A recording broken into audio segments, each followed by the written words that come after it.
고대 중국의 추나라와 노나라 사이에서 한 차례 큰 전쟁이 벌어지게 됩니다. 수차례 전투를 거듭한 끝에 노나라가 대승을 거두게 돼요. 전쟁에서 패한 추나라 왕은 겨우 목숨만을 부지한 채 맹자를 찾아옵니다. 그는 맹자를 만나서 자신의 안타깝고 속상한 사연들을 이야기하면서 이렇게 말합니다. 이번 전쟁에서 우리 쪽 훌륭한 장수가 무려 33명이나 죽임을 당했습니다. 그런데 내가 더욱 화가 나는 것은 우리 백성들은 장수들이 죽어나가는 것을 지켜보면서도 그들을 돕거나 그들과 함께 싸우지 않았다는 것입니다. 아니, 어떻게 같은 백성으로서 그것도 지휘관들을 돕지 않을 수 있다는 말입니까? 내가 이 괘씸한 백성들을 모두 잡아 죽일 수도 없고, 그렇다고 해서 이 일을 그냥 넘어간다면 나라의 기강이 바로잡히지 않을 것 같은데 선생님 어떻게 하면 좋겠습니까? 자신의 마음과 또 고민을 나눕니다. 이 추나라 왕의 이야기를 한참 듣던 맹자는 한심하다는 표정으로 그를 바라보며 이렇게 말했다고 해요. 임금이여, 지난 가을 당신의 나라에 큰 흉년이 찾아왔을 때를 잊었습니까? 백성들은 굶어 죽어가고 청년들은 먹을 것을 찾아 사방으로 뿔뿔이 흩어질 때 당신과 당신의 신하들은 어디에서 무엇을 했나요? 그들을 먹이고 돌볼 생각은 하지 않고 자신의 이익과 안위만을 돌보기에 급급하지 않았습니까? 백성들은 자신들이 당하는 것을 이렇게 보답한 것입니다. 어찌 그들만을 탓할 수 있겠습니까? 그리고 이렇게 말했다는 거예요. 당신들에게서 나온 것이 결국 고스란히 당신들에게로 돌아간 것일 뿐입니다. 이 대화에서 유래한 사자성어가 출이반이라는 말입니다. 당신에게서 나온 것이 그대로 당신에게로 돌아간다라는 뜻이라고 해요. 오늘 우리가 함께 읽은 본문에서도 출이반이, 또 다른 표현으로는 인과응보라고도 말할 수 있겠죠. 이러한 결과를 맞이하는 한 인물을 우리는 만나게 됩니다. 이 인물을, 그리고 그와 관련된 전후좌우의 사건들을 다루면서 하나님의 방식을 확인하고 오늘 우리 가운데 주시는 교훈과 은혜를 나누어 보기를 원합니다. 우리가 지난주 살핀 것처럼 하나님의 첫 번째 선택은 유다 지파였습니다. 하나님은 유다 지파에게 가나안 전쟁 정복의 선봉을 맡겨주셨죠. 하지만 유다는 온전히 순종하지 않았습니다. 반쪽짜리 순종이었어요. 불완전한 순종을 하게 됩니다. 유다 지파는 하나님의 명령에 인간적인 판단과 생각을 첨가합니다. 하나님은 유다에게 올라가라 명하셨는데 그는 가까운 형제인 시므온에게 청하여 함께 올라가자고 이야기를 했죠. 사사기 1장 3절입니다. 유다가 그의 형제 시므온에게 이르되 내가 제비 뽑아 얻은 땅에 나와 함께 올라가서 가나안 족속과 싸우자. 그리하면 나도 내가 제비 뽑아 얻은 땅에 함께 가리라 하니 이에 시므온이 그와 함께 가니라. 인간적인 눈으로 보면 너무 좋은 판단이죠. 혼자서 올라가는 것보다 힘을 합하여 올라갈 때 훨씬 전쟁을 수월하게 할 수 있기 때문이고, 이번에는 너가 나를 도왔으니 다음에는 내가 너를 돕겠다라고 말하는 것은 너무나도 당연하고 합리적인 판단인 것처럼 보여요. 그런데 하나님이 기대하시는 것은 이런 모습이 아니었죠. 중요한 건 이것입니다. 하나님의 생각과 뜻이 어디에 있었는가를 충분히 살피고 고민했어야 했다는 거예요. 하나님은 말씀 앞에서의 전적인 순종을 기대하셨습니다. 자신의 판단, 계획, 합리적인 더 좋은 방법이 아닌 하나님이 원하시는 바를 그대로 순종하는 것을 기대하셨던 거죠. 사사기 가장 첫 부분에 나오는 이 사건은 우리가 지난주에도 살핀 것처럼 사사기 전체 역사가 앞으로 어떻게 어둡게 펼쳐질 것인지에 대한 중요한 암시 또는 복선과도 같은 역할을 하게 됩니다. 반쪽짜리 순종이 가지고 있는 치명성, 순종했지만 사실상 순종이 아닌 것도 아니고 순종인 것도 아닌 이 모습이 얼마나 이스라엘 백성들 안에 뼈저리게 나타나게 되는지에 대한 암울한 암시로 드러나는 사건이었어요. 유다 지파는 하나님께 대하여 온전한 순종의 모습을 보이지 않았습니다. 하지만 하나님은 자신의 말씀을 거두시거나 약화시키지 않으셨죠. 이스라엘의 조상들 아브라함과 이삭과 야곱에게 주셨던 그 모든 약속을 반쪽짜리 순종임에도 불구하고 그 백성들에게 그대로 지키십니다. 인간의 연약함과 어리석음에도 불구하고 하나님 자신의 약속과 계획은 변경하지 않으십니다. 우리는 이것을 가리켜서 하나님의 신실하심이다라고 부르는 거죠. 우리는 부족했고 우리는 실패했고 연약했으나 하나님께서 한번 하신 약속에 대하여 일관되게 지키시는 거예요. 당신의 은혜를 줄이시거나 당신의 자비와 긍휼을 제한하지 않으시는 거죠. 하나님의 신실한 성품이 있기에 가능한 일이 벌어지고 있는 겁니다. 보면 4절과 5절을 보겠습니다.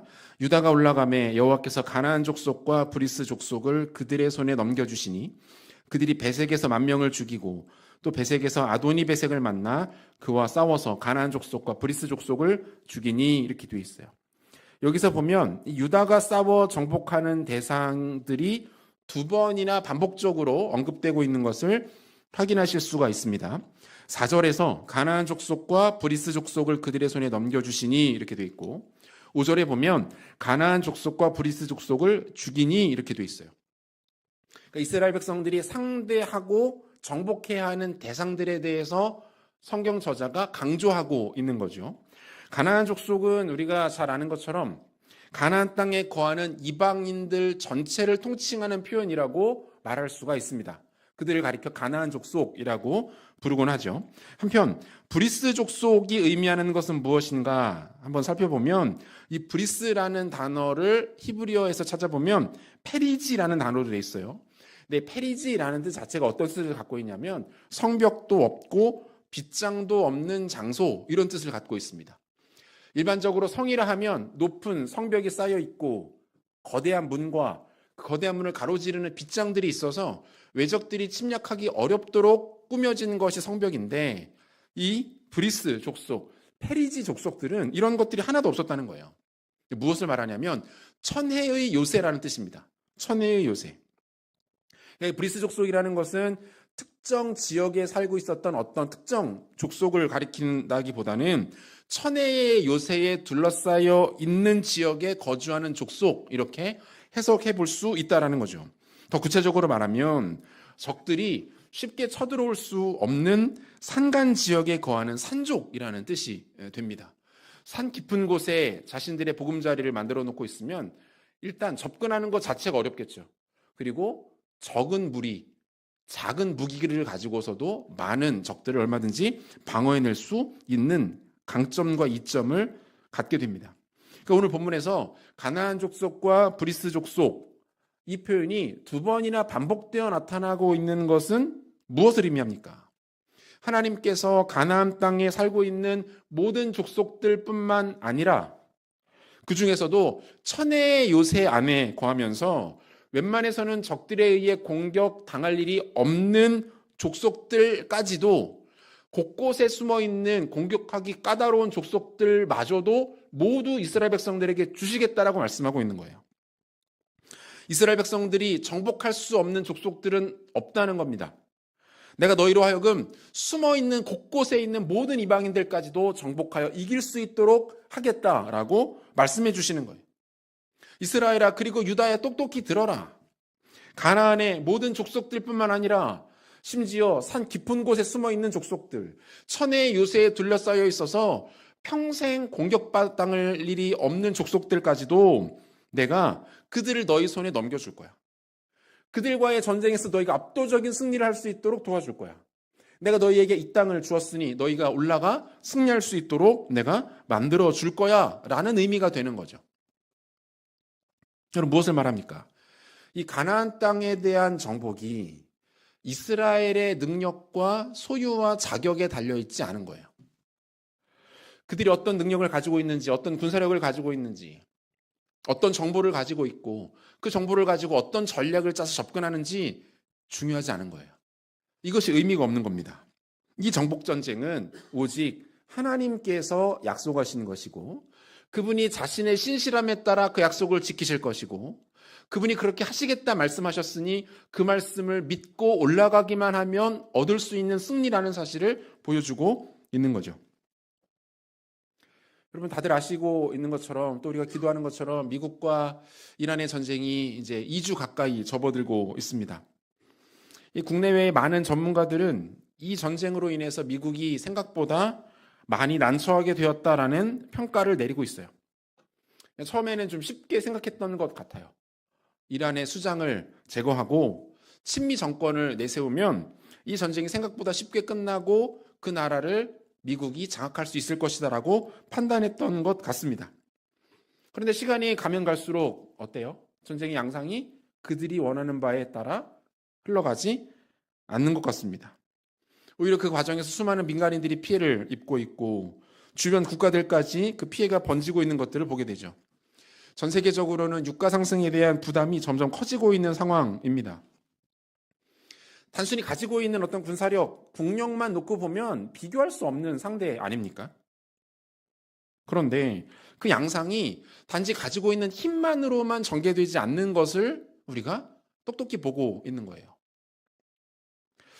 저는 이 전쟁을 지켜보면서 이게 현실이구나. 우리 인류의 운명과 국가와 국가 간의 이 역사가 인간이 생각하는 것처럼 인간이 제 아무리 최첨단의 무기로 무장하고 있고 압도적인 군사력을 가지고 퍼붓는다 할지라도 그들의 뜻대로 그들이 원하는 대로 흘러가지 않는구나. 이 역사 뒤에서 누군가가 이 인류 역사의 흐름을 이끌어가고 계시는구나라는 것들을 확인하게 됩니다. 무엇을 말합니까? 하나님이 주인이시고 지금도 그분이 모든 역사를 이끌어가고 계심을 우리는 똑똑히 목격하게 되는 것이죠. 이것이 어떻게 끝날지, 어떤 평가를 받게 될지 아직은 알 수 없습니다. 하지만 우리가 분명하게 확인하는 건 뭡니까? 하나님이 인류 역사의 주인이시다. 인간의 힘과 기술과 전략과 계획이 그분의 뜻 앞에 절대로 멈출 수밖에 없다는 것을 우리는 확인하게 되는 거죠. 사랑하는 성도 여러분, 우리의 삶도 마찬가지 아닙니까? 눈앞에 보이는 유리함과 불리함이 여러분들의 인생을 좌지우지하지 못합니다. 특별히 하나님 백성들은 힘과 세상의 원리를 따라 살아가는 사람들이 아니죠. 우리라는 존재 자체가, 성도, 하나님의 백성이라는 존재 자체가 이전의 존재와는 전혀 다른 새로운 존재로 창조되어 부름받았기 때문에 세상의 원리와 가치에 따라 우리의 인생이 움직이지 않는다는 거예요. 세속적이고 탐욕적인 원리 붙들고 기도하면 하나님이 그것에 대해서 응답하지 않으십니다. 우리가 어떤 기도의 제목을 가지고 정말 간절하게 기도했는데도 하나님이 응답하시지 않는 것 같다면 우리는 우리의 기도 제목이 과연 하나님 백성다운가에 대해서 점검해 볼 필요가 있는 거죠. 하나님 백성으로 살아가도록 지음받고 부름받은 존재인데 살아가는 원리가 세상적이고 탐욕적이면 언밸런스한 거죠. 맞지 않는 겁니다. 정상적으로 삶이 운용될 수가 없겠죠. 하나님 우리에게 말씀하시는 거예요. 그 기도 아니다. 그 기도 틀렸다. 다시 생각해봐라. 다시 고민해봐라. 하나님 백성들은 하나님 말씀을 붙들어야 합니다. 기도를 통해서 확인된 하나님의 마음을 품어야 합니다. 그때의 길이 보이는 것이고 문이 열리게 되는 것이고 갈등이 해결되는 줄로 믿습니다. 그러므로 하나님 백성의 가장 지혜롭고 탁월한 모습 뭡니까? 하나님께 우리의 상황들과 우리의 문제들과 고민들을 어떻게 합니까? 내어 맡기고 그분께 의뢰하는 거죠. 잠언 16장 9절 함께 읽겠습니다. 사람이 마음으로 자기의 길을 계획할지라도 그의 걸음을 인도하시는 이는 여호와 신이라. 마침표는 하나님이 찍으신다는 거예요. 우리가 아무리 계획하고 준비하고 펼쳐보아도 그 마지막 최종 걸음을 인도하시는 분은 하나님이시다. 우리 마음대로 못해서 답답한 것이 아니라 우리가 어떤 어리석음과 연약함 가운데 실수하고 넘어진다 할지라도 우리의 주인 되시는 하나님께서 결국은 그분이 기뻐하시는 바대로 우리의 삶을 완성하신다라는 의미인 거죠.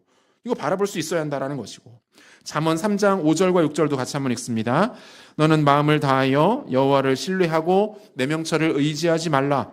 너는 범사에 그를 인정하라. 그리하면 내 길을 지도하시리라. 이 두 말씀 정리하면 어떤 뜻이 되는 거예요? 인생의 모든 길과 걸음에 대하여 어떻게 하라는 거예요? 하나님께 가지고 나가서 내어 맡기는 거죠. 그럼 느껴지는 것에 반응하지 마십시오. 눈에 보이는 것 때문에 너무 성급하게 결정하거나 두려워하지 마세요. 사람들이 이야기하는 것에 우리가 따라가지 못한다고 해서 내 삶이 그릇되고 있다, 잘못됐다라고 여기지 마십시오. 여러분들의 기준은 하나님의 말씀인 줄로 믿으시기를 바랍니다.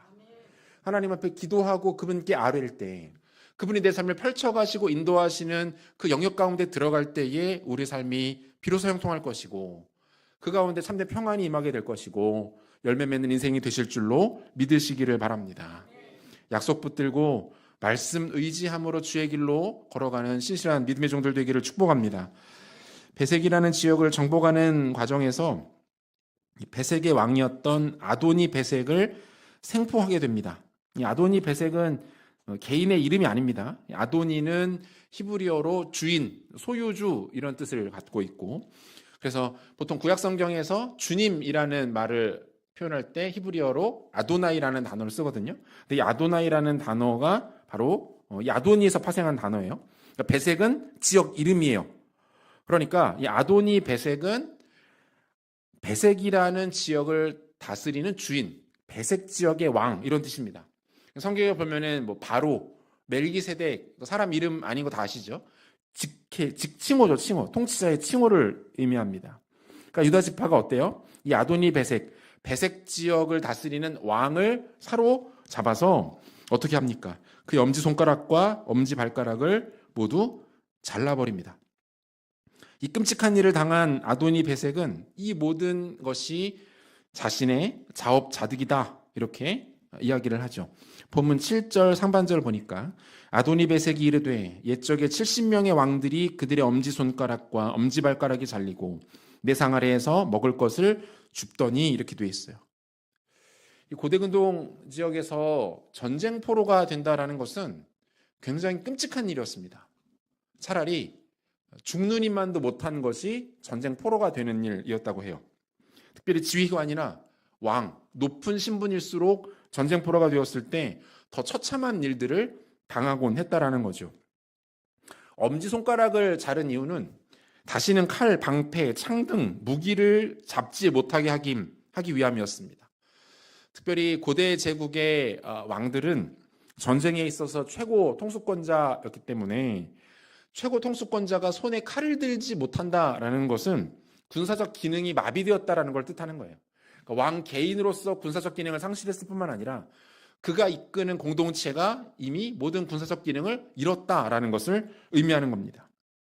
엄지발가락을 자른다라는 것은 활동에 치명적인 제약을 주기 위함이었어요. 엄지발가락을 다치면 제대로 걸었기가 대단히 힘들어집니다. 이렇게 발을 딛고 나가는 힘이 엄지발가락에서 나온다고 해요. 양쪽 모두 엄지발가락이 없으면 걷는 모습도 대단히 불편할 뿐만 아니라 우스꽝스러워질 수밖에 없게 되는 거죠. 그러니까 왕의 엄지발가락을 모두 잘라서 어떻게 만들어버리는 겁니까? 군인으로서의 기능을 상실하게 만들 뿐만 아니라 한 나라의 왕으로서의 위엄과 가치를 모두 훼손해버리는 거예요. 나아가 상 아래에서 먹을 것을 줍는 것은 철저하게 능욕당하며 비참해진 상태를 뜻하는 겁니다. 예수님께서 자신에게 찾아왔던 수로보니게 여인, 그 딸이 귀신 들려서 고통당하고 있던 그 여인을 대하시면서 나누셨던 대화의 내용에도 이 장면 나오잖아요. 마태복음 15장 26절과 27절. 대답하여 이르시되 자녀의 떡을 취하여 개들에게 던짐이 마땅하지 아니하느니라. 여자가 이르되 주여 올소이다마는 개들도 제 주인의 상에서 떨어지는 부스러기를 먹나이다 하니. 예수님께서 이 여인의 믿음을 시험하기 위해서 다소 센 멘트를 던지시죠. 그리고 이 여인은 그 예수님의 마음을 알아채고 그 말을 지혜롭게 받아넘기는 이 장면입니다. 그러니까 아도니 베색이 지금 뭐라고 고백하고 있는 거예요? 자신이 비참한 처지에 놓이게 되었다 이렇게 말하면서 자신의 과거에 대해서 회상합니다. 한때 70명의 왕들을 자신에게 굴복시킨 후에 그들을 잔혹하게 다루었던 인물이었다라고 자신을 회상하고 있는 거예요. 그런데 지금은 어때요? 상황이 완전히 달라졌습니다. 세상을 호령하던 그의 힘이 모두 빠졌습니다. 이제는 자신 스스로가 잔혹하게 짓밟던 그 한 사람처럼 되고만 상태가 된 거죠. 그러니까 이스라엘을 만나기 전까지만 해도 이 사람은 강자 중에 강자였어요. 70명의 왕들을 꺾었다는 건 무엇을 말해요? 70개 이상의 부족들을 섭렵했다는 거죠. 대단히 큰 권한과 힘을 가지고 있었던 사람이었다. 아마도 당시 근동 지역에서 아도니 베색, 베색을 다스리는 왕이라는 이야기를 들으면 사람들이 벌벌 떨었을 겁니다. 그 사람 누구도 못 이긴대. 그 사람한테 잡히면 잔혹하게 엄지손가락 발가락이 다 잘려나간대. 능욕을 당한대. 두려워 떨었을 거예요. 그런데 그러한 인물이 한순간에 온 세상의 우스갯거리가 되어버린 것. 그리고 그 강력했던 그 아도니베색을 한순간에 세상 앞에 우스갯거리로 만드셨던 분은 하나님이셨죠. 아도니베색이 이 사실을 직접 고백하고 있어요. 본문 7절 하반절. 하나님이 내가 행한 대로 내게 갚으심이로다 하니라. 악하고 어리석은 사람이 자신의 비극적 결말을 마주하고 나서 잠깐 철들었던 상태가 이 고백을 했던 때였던 것 같아요. 그가 뭐라고 고백합니까? 아, 전능자가 계셨구나. 그분이 내 삶의 일거수일투족, 내 마음의 생각과 깊은 속까지도 다 꿰뚫어보고 계셨구나. 내가 얼마나 오만방자한 사람이었는지, 잔인하고 가혹한 인물이었는지 그분이 다 살피고 보고 계셨구나. 그것에 대하여 판단하고 보고 계셨구나. 그리고 이 모든 것에 대하여 나에게 갚아주시는구나. 아도니베색이 삶의 마지막 막바지에 이르러서 뒤늦게 일시적으로 철든 상태. 그가 이 고백을 합니다. 그는 자신을 이렇게 만든 존재가 단지 이스라엘 백성의 무리가 아니라는 것을 잘 알고 있는 거죠. 전쟁터에서 잔뼈가 굵은 사람 아닙니까? 이스라엘 백성들 유다 지파들이 움직이는 모습만 봐도 알았을 거예요. 저들은 우리를 이길 수 없다. 저 오합지졸들 앞에 우리가 패할 수 없을 것이다. 그런데 결과는 그렇지 않았죠. 근데 이 상황에서 깨달은 거예요. 아, 절대자가 있구나. 저들 뒤에 누군가가 있구나. 그리고 그가 나를 지켜보고 있었구나. 나의 모든 속과 나의 모든 죄악과 나의 모든 실패에 대하여 그분이 꿰뚫어보고 계셨구나. 그는 삶의 마지막에서 진정 두려워해야 할 분이 누구이신지를 비로소 깨닫게 되었던 거죠. 사무엘상 2장을 보면 한나라는 여인 나옵니다. 한나라는 여인이 기도하는 장면이 나와요. 사무엘상 2장에 나오는 한나의 기도가 굉장히 중요하거든요. 사무엘뿐만 아니라 이스라엘 왕국의 역사 전체를 꿰뚫어가는 굉장히 중요한 하나의 축이 되는 것이 이 한나의 기도입니다. 한나가 이 기도에서 이렇게 기도하는 내용이 있어요. 사무엘상 2장 6절, 7절, 8절인데 한 절씩 교독하고 마지막 절은 같이 한번 읽겠습니다. 제가 6절을 읽겠습니다. 여호와는 죽이기도 하시고 살리기도 하시며 수월에 내리기도 하시고 거기에서 올리기도 하시는도다. 여호와는 가난하게도 하시고 부하게도 하시며 낮추기도 하시고 높이기도 하시는도다. 함께 읽습니다. 가난한 자를 진토에서 일으키시며 빈궁한 자를 거름더미에서 올리사 귀족들과 함께 앉게 하시며 영광의 자리를 차지하게 하시는도다. 땅의 기둥들은 여호와의 것이라 여호와께서 세계를 그것들 위에 세우셨도다. 한나의 노래에서 나오는 이 대목에서의 주제가 뭐예요? 주제. 자신의 뜻에 따라 높이기도 하시고 낮추기도 하시는 주인. 그분의 뜻에 따라 높이기도 하시고 낮추기도 하신다는 거예요. 높이는 것과 낮추는 그 모든 것에 대한 주권과 질서와 중심이 여호와 하나님께 있다라고 한나가 노래하고 있는 거죠. 개인뿐만 아니라 한 공동체, 나아가 국가, 인류 전체의 흥망성쇠, 강함과 약함, 부안과 비남, 모든 것을 주관하시는 분이 계시다는 거예요. 여호와 하나님이 이것들을 다스리고 통치하고 계시다라고 한나가 고백하는 거죠. 특별히 사무엘상을 보면 네 인물이 중요하거든요. 초반에 나오는 기득권을 가지고 있었던 두 인물, 엘리 제사장과 사울. 이들은 사무엘상의 내러티브가 지나가면 지나갈수록 쇠락해 갑니다. 기득권자였던 엘리는 제사장직을 잃게 되고 초대 왕으로 세워졌던 사울은 그 왕권을 잃어버리게 됩니다. 반면에 날아오르는 두 인물이 있죠.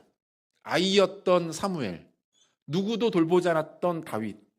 이 두 사람은 시간이 가면 갈수록 흥왕해지며 비상해지며 두 사람이 추락하는 그 자리를 대체하는 새로운 인물들로 올라서게 됩니다.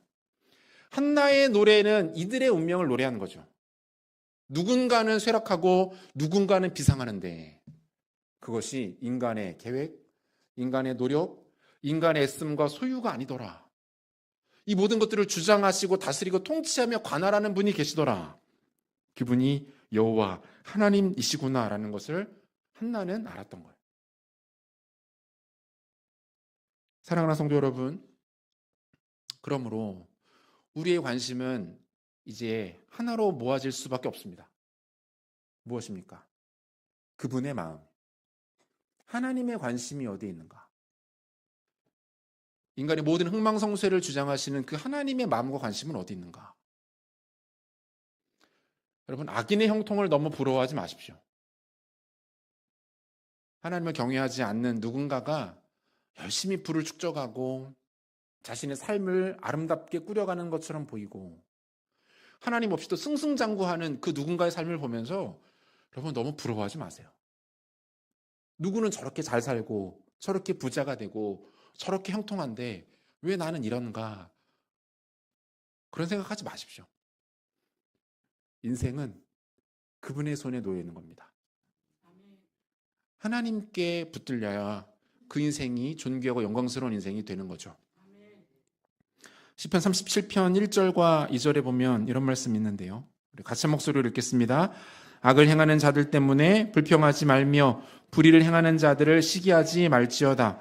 그들은 풀과 같이 속히 배임을 당할 것이며 푸른 채소같이 쇠잔할 것임이로다. 여기에서 말하는 악인, 시편에서 말하는 악인은 도덕적 윤리적으로 나쁜 짓을 한 사람이 아니에요. 시편에서 말하는 악인은 하나님을 모르는 사람입니다. 하나님을 경외하지 않는 사람이에요. 자기가 자기의 주인 되어 살아가는 사람을 시편 기자는 악인이라고 규정합니다. 하나님을 알지 못하는 사람들 때문에 불평하지 말라는 거예요. 하나님을 경외하지 않는 자들을 시기하거나 부러워하지 말라는 거예요. 왜냐하면 그들은 풀과 같이 속히 배임을 당할 것이고 푸른 채소같이 쇠잔할 것이기 때문에 그런 거죠. 곧 사그라든다는 거예요. 지금 누리고 있는 그 좋은 것 가지고 죽음 이후에도 계속 살아가지 못한다는 거예요. 하나님의 때가 되었을 때, 하나님 개인에게 정하신 때가 되었든 우리 주님 다시 오시는 그때가 되었든 그들이 손에 쥐고 떵떵거리며 자랑하는 그 무엇이 그들을 지켜줄 수 없다는 거예요. 인간을 유택하게 하고 형통하게 하고 존귀하게 만드는 단 하나의 힘은 하나님의 은혜인 줄로 믿으시기를 바랍니다. 아도니베섹과 같이 비참한 결말을 맞이하는 것이 아니라 인류 역사와 모든 인생의 생사화복을 주장하시는 단 한 분, 그분의 손을 바라보고 그분의 마음을 바라보는 것,